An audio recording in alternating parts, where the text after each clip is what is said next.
Welcome once again to Noir Alley. I'm your gangland guide, Eddie Muller. Now, today's offering is a genuine oddity, a picture served to the American public straight from the guts of the original noir era, from 1947. It's The Gangster.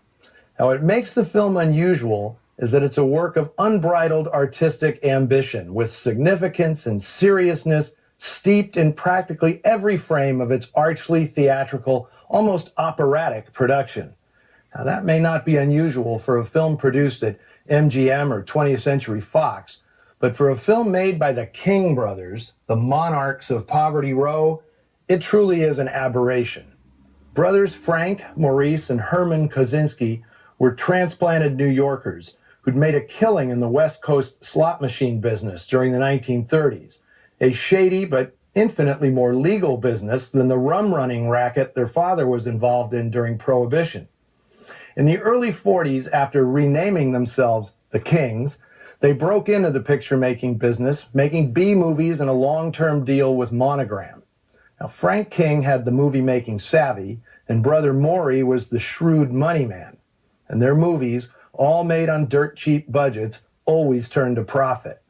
They enjoyed their biggest score in 1945, producing a cut-and-dried but canny biopic of legendary outlaw John Dillinger. Lawrence Tierney's scary performance struck a chord with ticket buyers and helped camouflage the fact that much of the picture was cobbled together from old stock footage. Now, made at a time when major studios had declared a moratorium on gangster pictures, Dillinger did more business than any B-movie of the day. It even earned an Oscar nomination for writer Philip Jordan, which no doubt convinced the Kings they'd broken into the big leagues. Now, looking for a property to coattail on Dillinger's success, the Kings purchased a highbrow crime novel called Low Company. Published in 1937, it was the last installment of the Williamsburg trilogy, a trio of Depression-era novels by Daniel Fuchs, a young New York schoolteacher and author. Fuchs was an exponent of the proletariat school of literary fiction. His working-class stories had appeared in several important national magazines, which earned him a contract at Warner Brothers, where after a fitful start, he ended up turning out scripts like The Big Shot, The Hard Way, and Between Two Worlds. Eventually, Fuchs wrote screenplays for such noir gems as Hollow Triumph, Crisscross, and Panic in the Streets. His Oscar would come with the 1955 Doris Day drama, Love Me or Leave Me, itself more than a little noir-stained. In most of those cases, Fuchs was adapting the work of others. With The Gangster, the King brothers let him adapt his own book, a rare move in Hollywood. And the results are distinctive. No other noir of the time, with the exception of Abraham Polanski's Force of Evil, features such florid, soul-searching dialogue. The lists, the papers, you know what I do. The minute I found out, I wanted to get away from here. Disgusting. Rotten little rackets. Living off people, the numbers, floating gambling games, one or two other things. Yeah, worse things. Every rotten kind of racket, anything you want to think of, so what? That's me, that's what I do, so what about it? I never thought there were people like you. Now, adding to the film's uniqueness are visuals that match the verbal artifice. That's because director Gordon Wiles was primarily a production designer. He won an Oscar for his art direction of the terrific William K. Howard 1931 film Transatlantic, and then went on to do double duty as a designer on A Pictures and a director of B's. When Frank King chose him to direct The Gangster, Wiles hadn't directed a film since 1941's Forced Landing, a Paramount B-Unit adventure.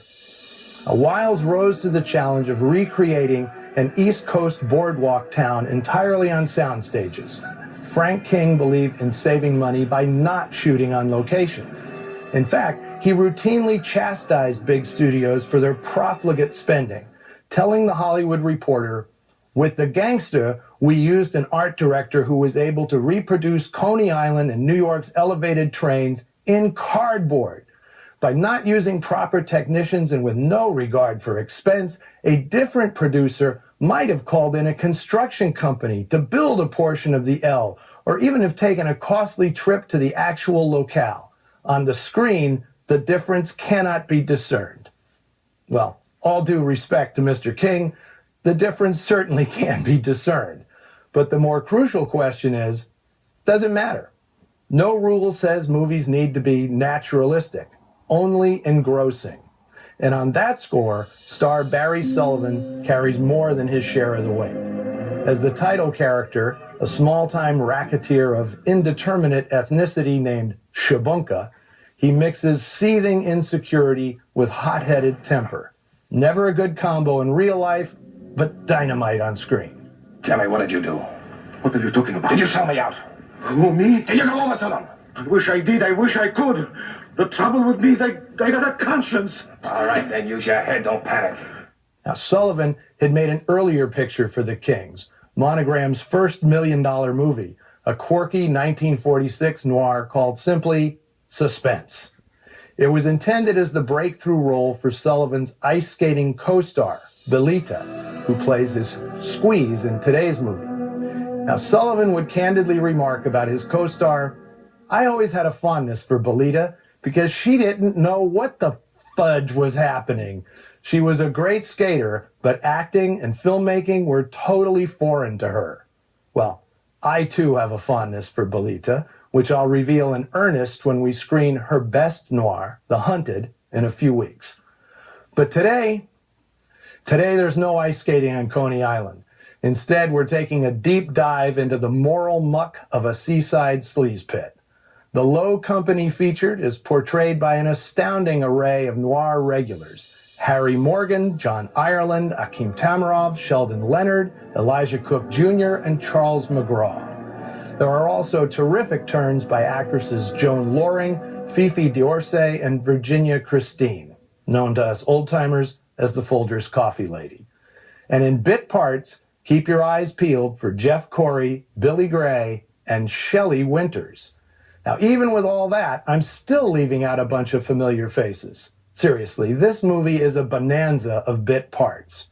So settle in as the curtain rises on this most stagey of noirs, The Gangster.